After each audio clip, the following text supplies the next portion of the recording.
Amelia ایرہارٹ کو دنیا کی پہلی خلاباز ہونے کا اعزاز بھی حاصل ہے۔ سوال یہ ہے کہ امیلیا ایرہارٹ اچانک لاپتہ کیوں ہوئی؟ کیا کسی پر اسرار طاقت نے انہیں اپنی طرف کھینچا یا بحر الکاہل ان کے لیے موت کا پیغام لے کر آیا؟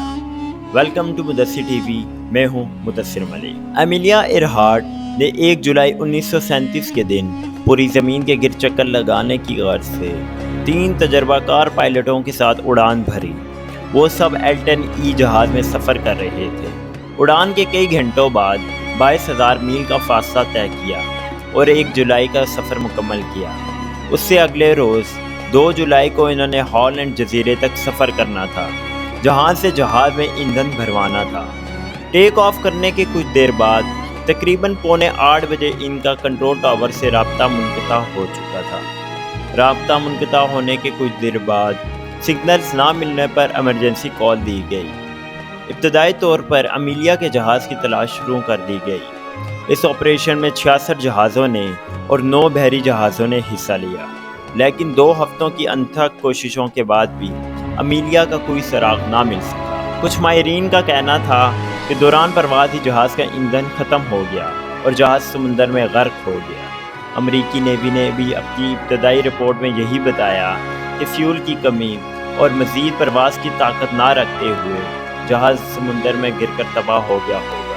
اور یہ بھی کہا جاتا ہے امیلیا ہالینڈ جزیرے کے دھوکے میں مارشل آئی لینڈ میں ہی اتر گئی، جو کہ جاپان کے اندر واقع ہے، اور ہو سکتا ہے طیارے کے حملے کے ڈر سے اسے مار گرایا، اور ہو سکتا ہے وہ اس جزیرے پر اتری اور فوج نے اسے گرفتار کر لیا ہو۔ دوستو، اب تک لوگ امیلیا کو جاپانی فوج کی حراست میں دیکھنے کا دعویٰ کر چکے ہیں، لیکن کوئی بھی ٹھوس شواہد نہیں مل سکے، اور یہ بھی دعویٰ کیا جا چکا ہے کہ امیلیا کو جنگ عظیم 2 میں دوران ریڈیو ٹوکیو روسی کا کردار نبھانے پر مجبور کیا گیا، جو ریڈیو پر انگریزی زبان میں امریکی ناکامیوں کا ذکر کرتے ہوئے فوجی جوانوں کے حوصلے پست کیا کرتی تھی۔ البتہ امیلیا کے شوہر کا کہنا ہے ٹوکیو روسی کی آواز اس کی اہلیہ کی آواز سے مماثلت نہیں رکھتی۔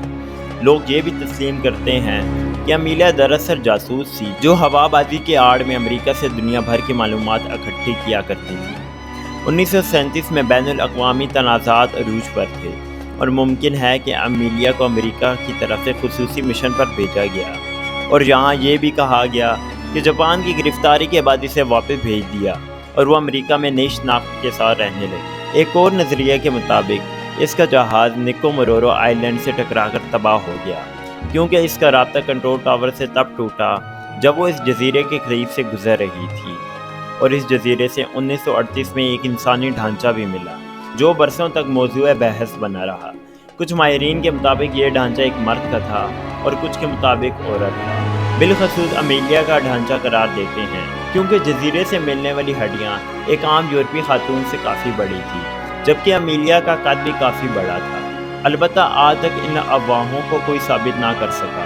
محترم دوستو، آپ کا خیال اس بارے میں کیا کہتا ہے کہ ان میں سے کس بات میں زیادہ صداقت ہو سکتی ہے؟ ہمیں اپنی قیمتی رائے کومنٹ سیکشن میں ضرور دیجیے گا۔ انشاءاللہ ملتے ہیں نیکسٹ ویڈیو میں، تب تک اپنا ڈھیر سارا خیال رکھیے گا۔ اللہ نگہبان۔